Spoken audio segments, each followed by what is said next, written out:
सच्चे दरबार की जय। तमिलनाडु के महाबलीपुरम में एक ऐसी चट्टान है जो 20 फुट ऊंची, 250 टन भारी और केवल 4 स्क्वायर फीट एरिया पर खड़ी हुई है। इस चट्टान की विचित्र बात यह है कि ये 45 डिग्री के स्लोप पर पिछले 1200 सालों से खड़ी हुई है।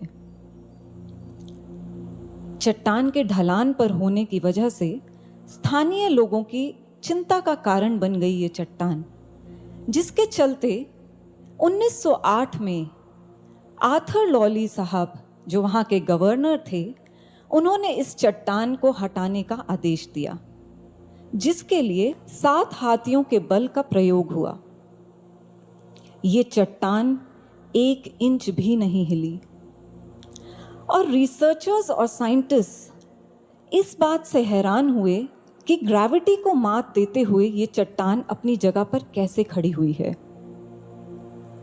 आप जानते हैं, आज ये भारत की हैरत अंगेज जगहों में से एक मानी जाती है। इस चट्टान का नाम है कृष्णास बटरबॉल, या स्थानीय भाषा में कहें तो वान इराई कल। गुरु भक्तों, एक भक्त भी तो चट्टान की तरह स्थिर होता है। उसे चाहे परिस्थितियों की ढलान हो या फिर ऊंचाई, वो स्थिरता से इस मार्ग पर चलता रहता है। जो भी शिष्य गुरु से भीतर से जुड़ा हुआ है, वो इस मार्ग पर डटा रहता है।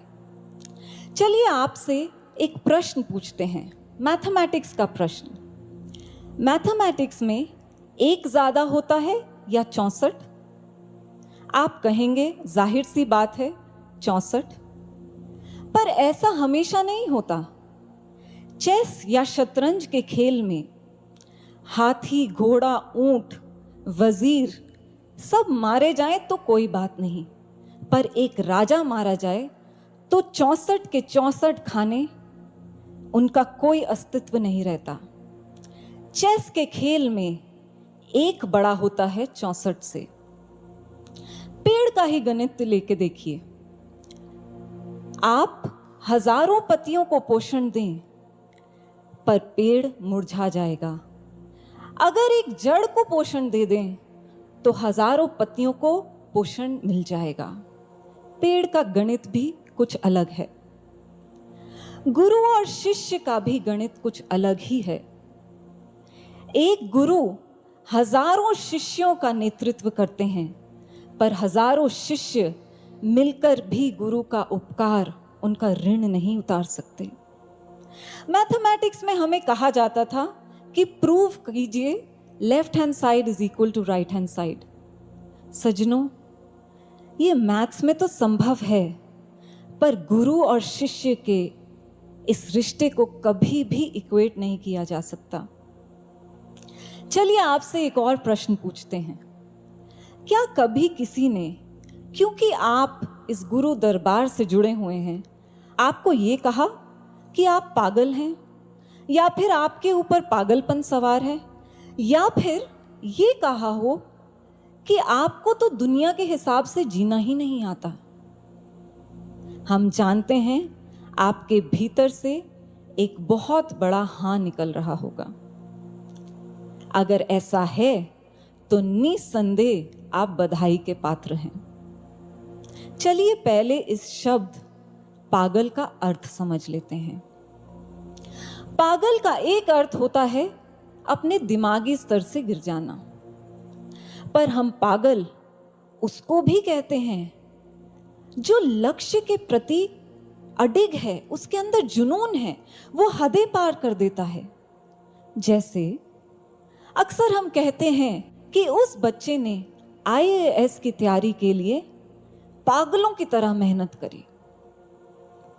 सज्जनों, अगर आपको भी कोई पागल कहे तो निसंदेह आप बधाई के पात्र हैं, क्योंकि हम पागलपन की दूसरी डेफिनेशन की ओर संकेत कर रहे हैं। वैसे तो बहुत से शब्द हैं जिनके 2 मतलब होते हैं। जैसे अंग्रेजी का ही शब्द ले लीजिए, पेशेंट। अब पेशेंट का एक अर्थ होता है जो बीमार है और दूसरा अर्थ होता है जो धैर्यवान है। ऐसा ही पागलपन था रामतीर्थ जी में, स्वामी विवेकानंद में, रमन महर्षि में और अरबिंदो घोष में। आप जानते हैं, और अरबिंदो घोष तो अपनी पत्नी को चिट्ठी लिखते हैं और कहते हैं कि मेरे पे पागलपन सवार है, एक जुनून है मेरे भीतर लक्ष्य को लेकर। और तो और रामतीर्थ जी ने तो दुनिया को संबोधित करते हुए लिख दिया, इन बिगड़े हुए दिमागों में अमृत के लच्छे हैं, हमें पागल ही रहने दो, हम पागल ही अच्छे हैं। विवेकानंद जी भी कहते हैं, you are mad after money, I am mad after God, you are mad, so am I, but I think my madness is after all the best. गुरु भक्तों, एक शिष्य के भीतर अगर गुरु के लक्ष्य को लेकर पागलपन हो जाए तो इससे अच्छी बात ही क्या हो सकती है, क्योंकि ये पागलपन उस शिष्य को भक्ति की ऊंचाइयों पर लेकर जाएगा। आपसे प्रश्न करते हैं, जिस पागलपन को लेकर दुनिया हमें ताने देती है, क्या वो पागलपन सच में हमारे भीतर है? इस प्रश्न का उत्तर भीतर से गुरु महाराज जी को दे दीजिए, क्योंकि अगर है तो बहुत अच्छी बात है, और अगर नहीं है तो हमें इस पागलपन को, इस जुनून को अपने भीतर जगाना होगा। सजनों, एक शिष्य के भीतर वो कौन कौन से पागलपन होते हैं, आइए आज ये जानने की कोशिश करते हैं। शिष्य के भीतर पागलपन नंबर 1 होता है साधना और सुमिरन करने का। कहते हैं, if gold rust what should iron do, यानी कि अगर सोने को जंग लग जाए तो लोहा क्या करेगा।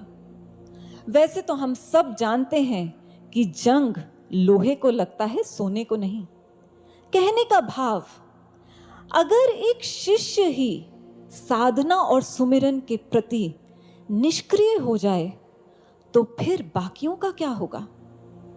कहीं ऐसा तो नहीं कि हमने अपने जीवन में KFP प्रिंसिपल अपना लिया है। KFP यानी क्या फर्क पड़ता है हम साधना सुमिरन करें या ना करें। पर सज्जनों, फर्क पड़ता है, बहुत फर्क पड़ता है। आप घर में झाड़ू का इस्तेमाल तो करते होंगे। जब हम झाड़ू का इस्तेमाल करते हैं और झाड़ू लगाते लगाते 1-2 तीलियां झाड़ू की बाहर निकल जाती हैं, तो हम क्या करते हैं, उन तीलियों को वापस उस झाड़ू में एडजस्ट करने की कोशिश करते हैं। और अगर वहीं पर कोई खड़ा हो और हमें कहे कि क्या फर्क पड़ता है, 1-2 तीलियां ही तो हैं, तो हम झट से क्या उत्तर देते हैं, अरे 1-1, 2-2 करके ऐसे तीलियां निकलती रहीं तो फिर कुछ ही दिनों में ये झाड़ू खराब हो जाएगा। साधारण से झाड़ू को लेकर इतनी सजगता, पर एक एक करके हमारी जो श्वास व्यर्थ जा रही है उसके लिए कोई सजगता नहीं, कोई चिंतन नहीं, कोई फिक्र नहीं। सजनों, एक शिष्य जिसके भीतर पागलपन होता है उसको हर पल चिंता होती है, कहीं मेरी एक भी श्वास वेस्ट तो नहीं हो गई। हमें समझना होगा कि small things matter, every drop counts, यानी कि हमारा छोटे से छोटा प्रयास भी हमें इस भक्ति के मार्ग पर बहुत आगे तक ले जाएगा। और इसका जीवंत उदाहरण हमारे देश के लद्दाख क्षेत्र से मिलता है। लद्दाख में सर्दियों में बर्फ बह जाती है पानी के रूप में। अब लद्दाखियों ने इस बहती हुई बर्फ को गर्मियों के लिए संभालने के लिए एक टेक्निक लगाई, एक आइडिया लगाया। उन्होंने क्या किया, उन्होंने इस बहती हुई बर्फ को वापस से एक तिकोन आकार में जमा दिया, क्योंकि हम सब जानते हैं लद्दाख में माइनस में टेम्परेचर होता है। और उन्होंने ऐसे बहुत सारे आर्टिफिशियल आइस के पहाड़ बनाए, यानी बर्फ के पहाड़ बनाए, और इनको नाम दिया आइस स्तूपास का। अब इन आइस स्तूपास से बहुत चमत्कारी परिणाम मिले। जब अप्रैल और मई का महीना आता और खेती का समय होता है तब खेतों में यही आइस स्तूपास पानी पहुंचाते हैं। इसी पानी को खेतों तक ले जाया जाता है। आप जानते हैं कि लद्दाख एक कोल्ड डेजर्ट है और इन आइस स्तूपास की वजह से आज वहां पर हरियाली देखने को मिलती है। और इस आइडिया के लिए लद्दाखियों को बहुत सारे अंतर्राष्ट्रीय अवार्ड्स भी मिले। क्या मंत्र था इन आइस स्तूपास का? मंत्र यही था कि पानी व्यर्थ ना जाए। बस यही मंत्र अगर एक शिष्य भी अपने जीवन में लागू कर ले तो वो सच में भक्ति की ऊंचाइयों को छू जाएगा। एक एक श्वास जो हमारी व्यर्थ जा रही है, उस एक एक श्वास को सुमिरन में लगाना होगा और एक ऐसा स्तूपा बना देना होगा कि हमारे मन की बंजर भूमि में भी भावनाओं की हरियाली हो जाए।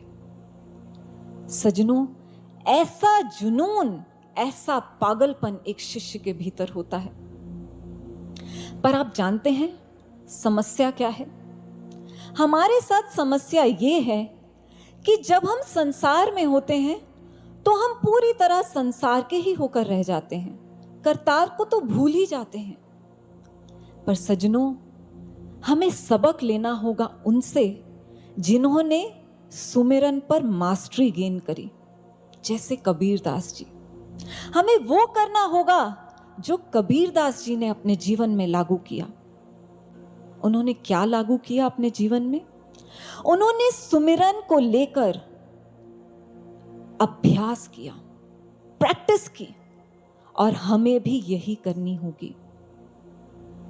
कहते हैं कि जब एक स्टूडेंट भरतनाट्यम सीखने जाता है तो उसको एक निर्देश मिलता है, that your eyes should follow your hands, यानी कि आपकी आंखें आपके हाथों को फॉलो करें। जहां जहां आपका हाथ जाए वहां वहां आपकी आंखें भी जाएं। अब पहले पहले जो स्टूडेंट होता है उसको बहुत मुश्किल होती है। उसको बार बार अपना ध्यान हाथों और आंखों के तालमेल पर बैठाना पड़ता है। पर आप जानते हैं, एक समय ऐसा आता है कि वो इतनी प्रैक्टिस कर लेता है कि जहां जहां उसके हाथ जाते वहां ऑटोमेटिकली उसकी आंखें जाती। बिना किसी प्रयास के उसकी आंखों और हाथों में एक तालमेल बैठ जाता। गुरु भक्तों, ठीक यही हमें भी करना है। हमें भी बार बार सुमिरन पर अपना ध्यान लेकर जाना होगा। जब हम संसारिक कार्यों में होते हैं, बार बार अपना ध्यान सुमिरन की ओर खींचिए। और एक समय ऐसा आएगा जब हम इतनी प्रैक्टिस कर लेंगे कि ठीक उस भरतनाट्यम डांसर की तरह स्वतः ही हमारा ध्यान सुमिरन की ओर चला जाएगा। आप जानते हैं, ओलंपिक्स की 15 सेकंड की परफॉर्मेंस के लिए एक स्पोर्ट्स पर्सन कितने साल मेहनत करता है, कितने साल प्रैक्टिस करता है? लगभग 15 साल। 15 सेकंड की परफॉर्मेंस के लिए 15 साल की प्रैक्टिस। सजनों, हमें भी अभ्यास करना होगा सुमिरन का। और एक दिन ऐसा आएगा, न केवल हमारी पकड़ सुमिरन पर बन जाएगी, हमारा ध्यान साधना में भी लगने लग जाएगा। साधना 2 तरह की होती है। पहली साधना वो होती है जो महज औपचारिकता होती है। हमने सोचा है कि हमने साधना करनी है, हम साधना में बैठ जाते हैं। और फिर क्या होता है? साधना में हमें विचार आते हैं। कभी हम साधना में अपने रिश्तों की इच्छा पूर्ति हेतु विचार लेकर आते हैं, कभी हम अपनी फ्यूचर प्लानिंग्स कर रहे होते हैं साधना में ही बैठकर, और कभी तो ऐसा होता है कि किसी से मतभेद हो जाए तो वही वार्तालाप हमारे भीतर चल रही होती है। सज्जनों, ऐसी साधना हमें नहीं करनी। ये साधना नहीं है। हमें कैसी साधना करनी है? हमें वो साधना करनी है जिसमें हम अपने गुरु से एकमिक हो जाएं, हमारा डायरेक्ट अलाइनमेंट हो जाए गुरु के साथ। हमें ऐसी साधना करनी होगी। आपने कभी परछाइयों से खेला है? हम हाथों की अलग अलग आकृतियां बनाते और उन आकृतियों को जमीन पर देखते परछाई के रूप में। पर आप जानते हैं कि साल के 2 ऐसे दिन होते हैं जब आप हाथों की कैसी भी आकृति बनाएं, परछाई जमीन पर दिखती ही नहीं है। इन दिनों को जीरो शैडो डेज कहा जाता है। एस्ट्रोनॉमिकल साइंस के हिसाब से जब सूर्य ठीक पृथ्वी के ऊपर होता है, डायरेक्ट अलाइनमेंट होता है पृथ्वी और सूर्य के बीच में, मानो हमारी शैडो गायब हो गई हो। इसी साल 26 मई को महाराष्ट्र के नागपुर में जीरो शैडो डे ऑब्जर्व किया गया। मानो इस दिन हम और हमारी परछाई एक हो गए हों। गुरु भक्तों, पृथ्वी रूपी शिष्य जब सूर्य रूपी गुरु के साथ एक तारतम्य स्थापित कर लेता है, एक डायरेक्ट अलाइनमेंट स्थापित कर लेता है, तो फिर विचारों रूपी हमारी परछाई, उसका महत्व ही नहीं रहता, वो महत्वहीन हो जाती है। और ऐसी ही साधना हमें करनी है। हम बहुत सारे विटामिन्स खाते हैं और आजकल के दौर में तो खासकर। पर एक शिष्य जानते हैं कौन सा विटामिन खाता है? वो खाता है विटामिन एस, साधना और सुमिरन का विटामिन। और उसके भीतर जुनून होता है साधना और सुमिरन को लेके। ऐसा ही जुनून था रामकृष्ण परमहंस जी के शिष्य स्वामी तुरायानंद जी में। एक दिन स्वामी तुरायानंद जी ने ठान ली कि अब से मैं जब भी साधना करूंगा, मेरा ध्यान कहीं नहीं जाएगा, बस मेरे लक्ष्य पर रहेगा। और साथ ही साथ उन्होंने ये भी ठाना कि जब भी मैं साधना करूंगा, मेरी रीढ़ की हड्डी बिल्कुल सीधे होगी। स्वामी तुरायानंद जी के गुरु भाई स्वामी विवेकानंद जी उनके बारे में क्या कहते हैं? स्वामी विवेकानंद जी कहते हैं कि जीवन के अंत तक जब भी उन्होंने स्वामी तुरायानंद जी को साधना करते देखा, उनकी रीढ़ की हड्डी एक तीर की तरह बिल्कुल सीधी रही। ऐसी साधना का जुनून, ऐसा पागलपन हम सभी को अपने भीतर भरना होगा। चलिए चलते हैं पागलपन नंबर 2 की ओर, जो एक शिष्य के भीतर होता है। और वो पागलपन क्या है? वो पागलपन है अपने विकारों से लड़ने का। कहते हैं राम तीर्थ जी कि जीवन में एक समय ऐसा आया जब भी वो कोई लेटर साइन करते थे तो नीचे राम तीर्थ नहीं लिखते थे, उन्होंने अपना सिग्नेचर ही चेंज कर दिया। वो लिखते थे राम ट्रूथ। उन्होंने तीर्थ में से आई को हटा दिया और तीर्थ में यू को ऐड कर दिया। जानते हैं क्यों? राम तीर्थ जी कहते थे कि मेरे जीवन में ये आए यानी कि अहम की कोई जगह नहीं है। अगर मेरे जीवन में किसी चीज की जगह है तो वो है ट्रूथ, यानी कि सच, वो मेरा ईश्वर। और किसी चीज की जगह मेरे जीवन में है ही नहीं। पर सज्जनों, कहीं ऐसा तो नहीं कि हम गुरु दरबार में आई स्पेशलिस्ट बनने की होड़ में हैं? सज्जनों, हम यहां इन 2 आंखों वाले आई स्पेशलिस्ट की बात नहीं कर रहे। हम इंग्लिश के अल्फाबेट आई यानी अहंकार, मैं की बात कर रहे हैं, क्योंकि ये अहंकार बहुत सूक्ष्म दरवाजे से हमारे भीतर खटखटाता है और हमारी भक्ति को तहस नहस करके रख देता है। क्या कभी आपके साथ ऐसा हुआ है कि किसी सेवा को लेकर आपकी बहुत तारीफ करी गई हो और आपने झट से उत्तर दे दिया हो कि सब महाराज जी की कृपा से ही हुआ,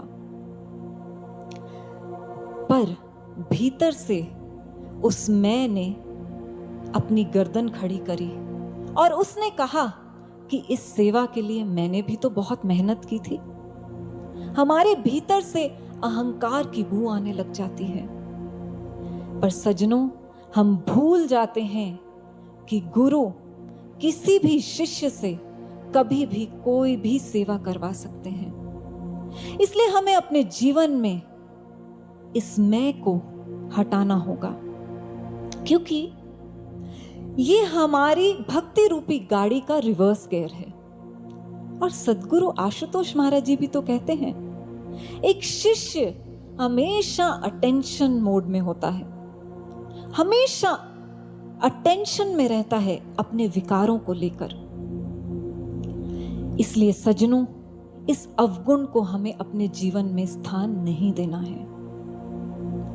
चलिए, जहां अवगुण की बात हुई, वहां एक ऐसे समुद्र की बात करते हैं जो गुणों से भरपूर है।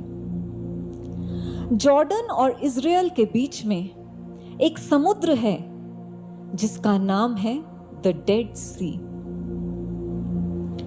अच्छा, आपसे पूछते हैं कि अगर बीच समुद्र में किसी को धक्का दे दिया जाए और उसको तैरना ना आता हो तो वो डूबेगा या नहीं? जाहिर सी बात है, आप कहेंगे डूबेगा ही डूबेगा। पर डेड सी की एक बहुत विचित्र बात है, इसमें आप चाहकर भी नहीं डूब सकते, क्योंकि इसके पानी में इतने सॉल्ट्स और मिनरल्स हैं कि ये ऑटोमेटिकली किसी भी बॉडी को ऊपर की ओर धकेलता है। इसके औषधीय गुण इतने ज्यादा हैं कि यहां पर लोग दूर दूर से औषधीय स्नान करने आते हैं। सज्जनों, ठीक इस डेड सी की ही तरह हमें अपने जीवन में गुणों को स्थान देना होगा। आंतरिक स्वच्छता का अभियान चालू कर देना होगा। हमें सेल्फ इंट्रोस्पेक्शन करनी होगी, हमें सेल्फ एनालिसिस करना होगा। और अगर हम ऐसा करते हैं तो किसी भी परिस्थिति में या फिर किसी भी नेगेटिव सिचुएशन में हम तैर कर पार हो जाएंगे, हम डूबेंगे ही नहीं। पर ये कहने में जितना आसान है, करने में उतना ही मुश्किल है। और वो ही शिष्य अपने ऊपर काम कर सकता है जिसे गुरु से प्रेम हो। प्रेम भी कैसा? जैसा चाणक्य को था अपनी मां के प्रति। आप जानते हैं एक दिन क्या हुआ? चाणक्य की मां चाणक्य के चेहरे को देखकर जोर जोर से रोने लग गई। अब चाणक्य ने अपनी मां से पूछा कि मां, आप मुझे देखकर रो क्यों रही हैं? तो मां ने नन्हे चाणक्य को उत्तर दिया कि तू बड़ा होके राजा बनेगा ना, और अपनी इस गरीब मां को छोड़कर चला जाएगा ना। अब चाणक्य ने बहुत विस्मय से अपनी मां की ओर देखा और उसने पूछा कि मां, आप ऐसा कैसे कह सकती हैं? तो मां ने उत्तर दिया कि तेरे ये आगे के जो 2 दांत हैं ना, इनमें राजा बनने के लक्षण हैं। बस इन्हें देख के मुझे पता चल गया कि तू राजा बनेगा और मुझे छोड़कर चला जाएगा एक दिन। आप जानते हैं नन्हे चाणक्य ने क्या किया? चाणक्य बाहर गए, उन्होंने एक बड़ा सा पत्थर लिया और अपने ऊपर प्रहार किया और उन 2 दांतों को तोड़ दिया। वापस अंदर आए और हंसते हुए अपनी मां को कहते हैं कि मां, ले, ये राजा बनने के लक्षण वाले दोनों दांतों को मैंने तोड़ दिया। अब ना मैं राजा बनूंगा और ना ही तुझे कभी छोड़कर जाऊंगा। ऐसा था चाणक्य का प्रेम अपनी मां के प्रति। सजनों, आज आपसे पूछते हैं, जिन गुरुदेव ने हमें सब कुछ दिया, क्या हमारे भीतर प्रेम है उन गुरुदेव के लिए?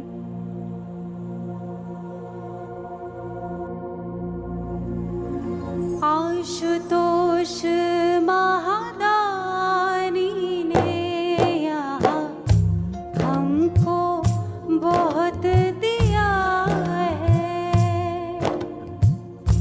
जड़ चेतन हर एक व्यक्ति से उसने प्रेम किया है। धन श्रम प्रतिभा और वक्त जनहित में कभी लगाया, उसके हर एक अंश को गुरु ने सूद सहित लौटाया। दया की छाव चले अंग संग नित, गुरु का यही विधाना। करता बहुत उम्मीदें हमसे, हमारा करुणा निधाना। करता बहुत उम्मीदें हमसे, हमारा करुणा निधाना।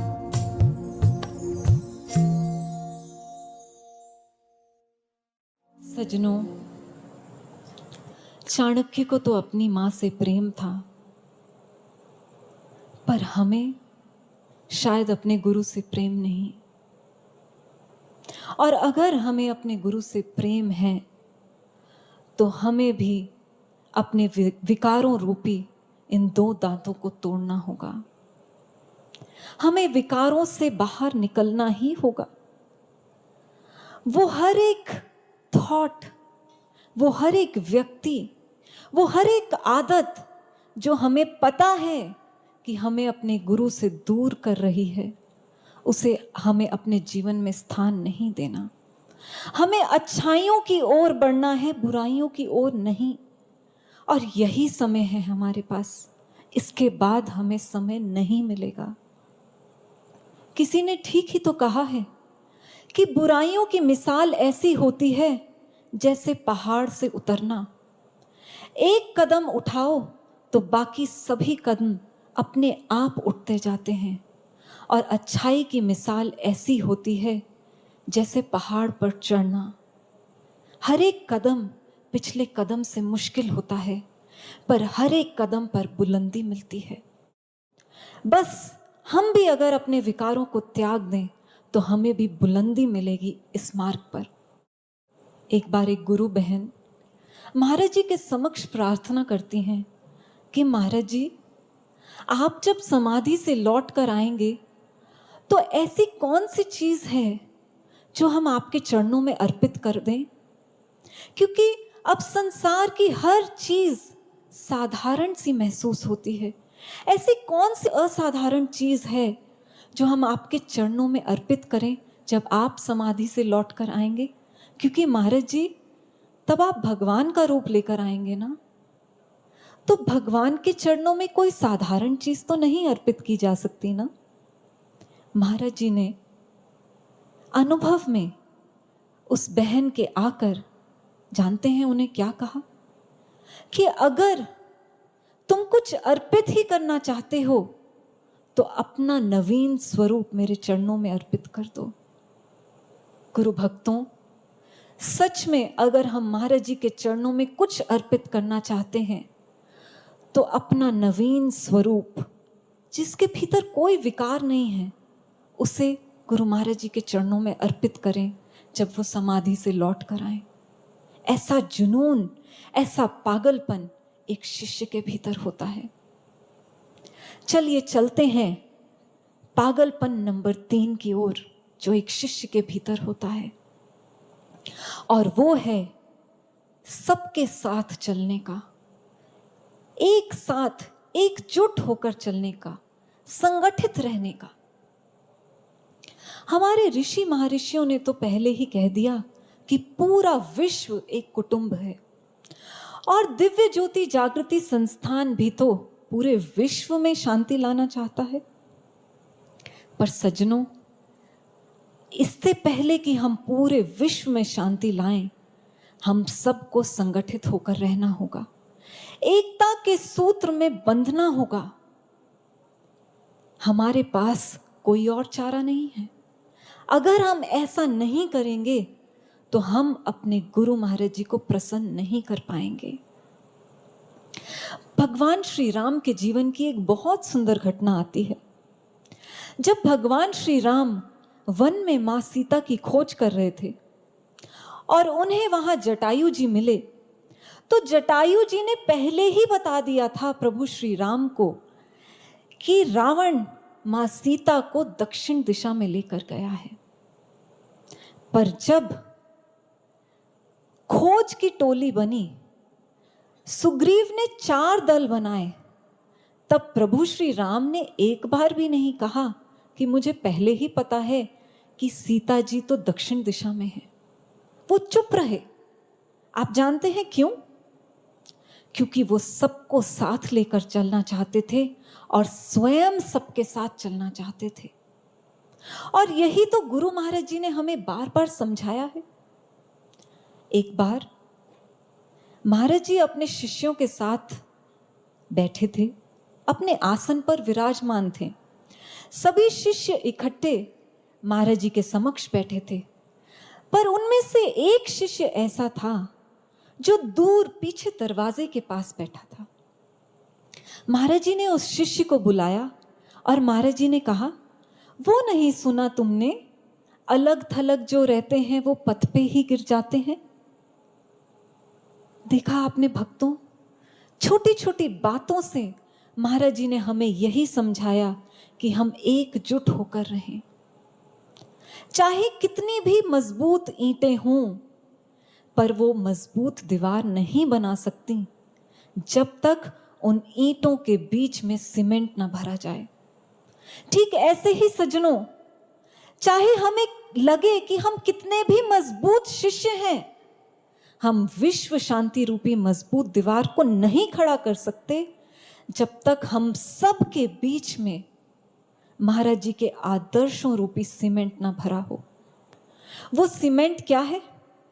वो सीमेंट है प्रेम से संगठन में रहने का, एक दूसरे की गलतियों को नजरअंदाज करने का, महाराज जी ने जो आदर्श सिखाए हैं उन पर चलने का। ये है महाराज जी के आदर्श रूपी सीमेंट। कहते हैं ना, जब कोई किसी को पसंद करता है तो उसकी सभी बुराइयों को भूल जाता है, पर जब कोई किसी को ना पसंद करता है तो उसकी सभी अच्छाइयों को भूल जाता है। पर सज्जनों, हम शिष्य हैं, हमें अच्छाइयों को भूलना नहीं है, हमें एक दूसरे की अच्छाइयों को लेकर चलना है, हमें एक दूसरे में अच्छाइयों को देखकर आगे बढ़ना है। चलिए आपसे प्रश्न पूछते हैं, क्या आप गुरु महाराज जी के लिए मरने मिटने के लिए तैयार हैं? हम जानते हैं आप सबके भीतर से एक बहुत बड़ी हाँ निकल रही होगी, पर सज्जनों, महाराज जी हमसे ये नहीं चाहते। एक बार महाराज जी ने स्वयं कहा कि गुरु के लिए मरना तो बहुत आसान है, पर गुरु के लिए जीना बहुत मुश्किल है।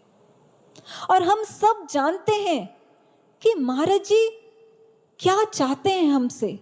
हम सब जानते हैं कि कैसा जीवन महाराज जी हमसे चाहते हैं, हम कैसे जिएं। पर अफसोस की बात, आप जानते हैं हम कैसे जीते हैं? छोड़ दिया तन से जो कुछ भी, छोड़ा नहीं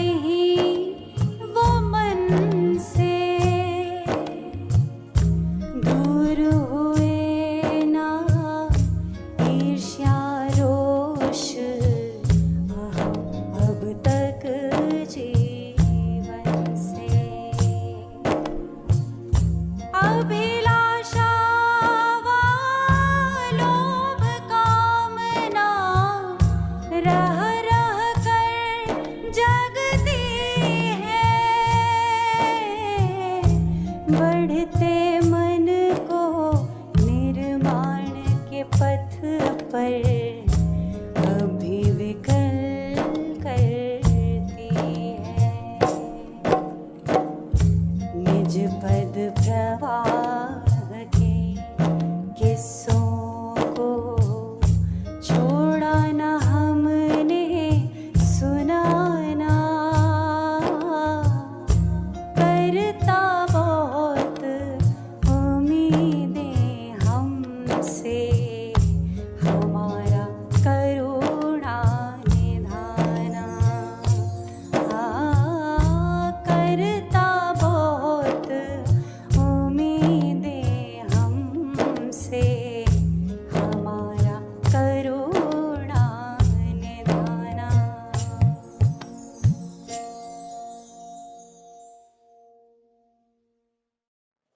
गुरु भक्तों, ईर्ष्या, द्वेष, निंदा, चुगली, छोटी छोटी बातों पर रुष्ट हो जाना, इसका एक संगठन में कोई स्थान नहीं होता।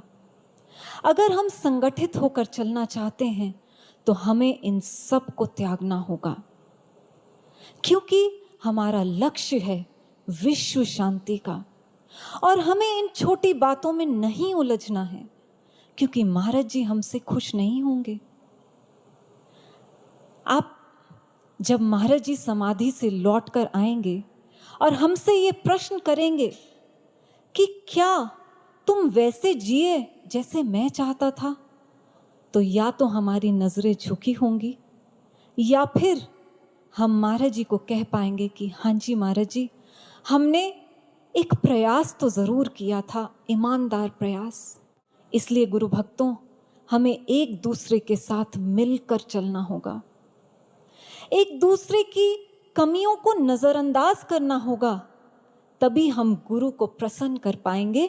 और यही जोश, पागलपन और जुनून एक सच्चे भक्त में होता है।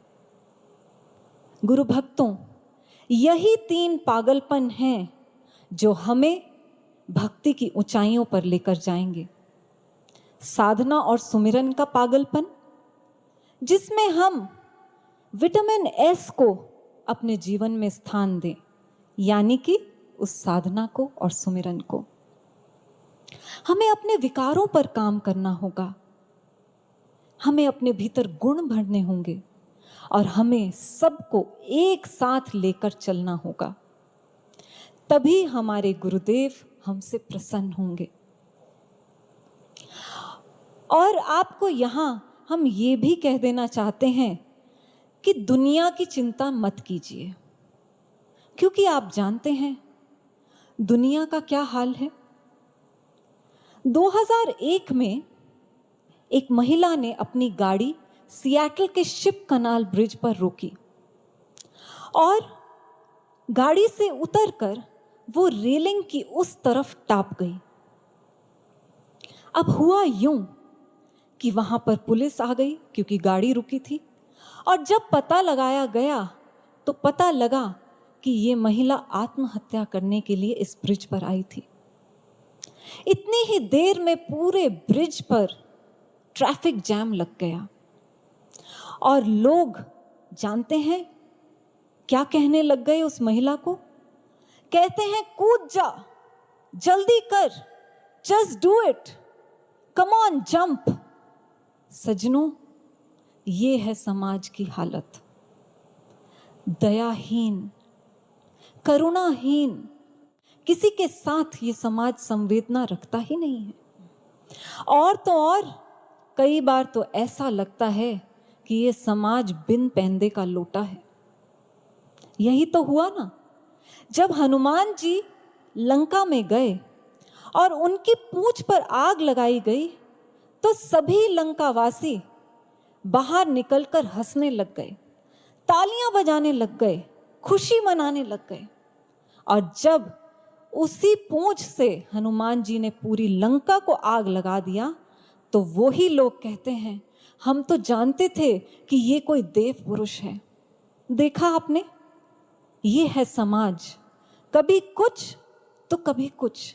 इसलिए समाज की चिंता मत कीजिए, अपने भीतर के पागलपन को बरकरार रखिए।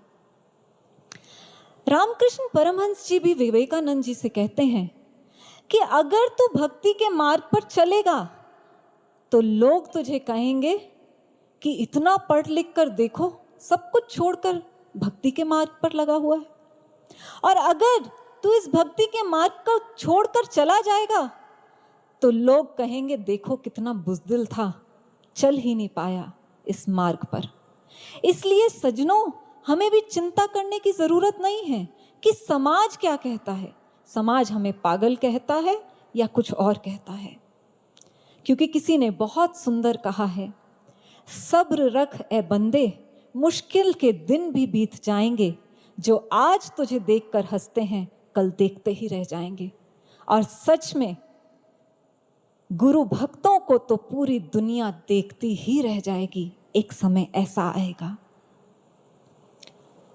एक बार गुरु महाराज जी ने यही दिव्य धाम में कुटिया में अपने कुछ शिष्यों को एक बात कही, और जो बात हम आपसे साझा करने जा रहे हैं उसको बहुत ध्यान से सुनिएगा, या फिर ऐसा कहें अपने मानस पटल पर उस बात को लिख लीजिएगा।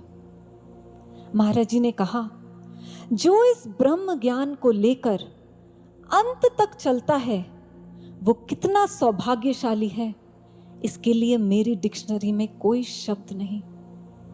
आगे महाराज जी ने कहा, जो इस मार्ग को बीच में ही छोड़कर चला जाएगा वो कितना दुर्भागी है, इसके लिए भी मेरी डिक्शनरी में कोई शब्द नहीं। गुरु भक्तों, बहुत गहरी बात कही महाराज जी ने। हम यहां पर नालंदा शब्दकोश, ऑक्सफोर्ड या कैम्ब्रिज डिक्शनरी की बात नहीं कर रहे, यहां सतगुरु भगवान की डिक्शनरी की बात कर रहे हैं। इसलिए महाराज जी के चरणों में प्रार्थना करते हैं कि महाराज जी, हमारे भीतर तो सामर्थ्य नहीं है, आप ही हमें अंत तक इस मार्ग पर लेकर चलिएगा। और गुरु भक्तों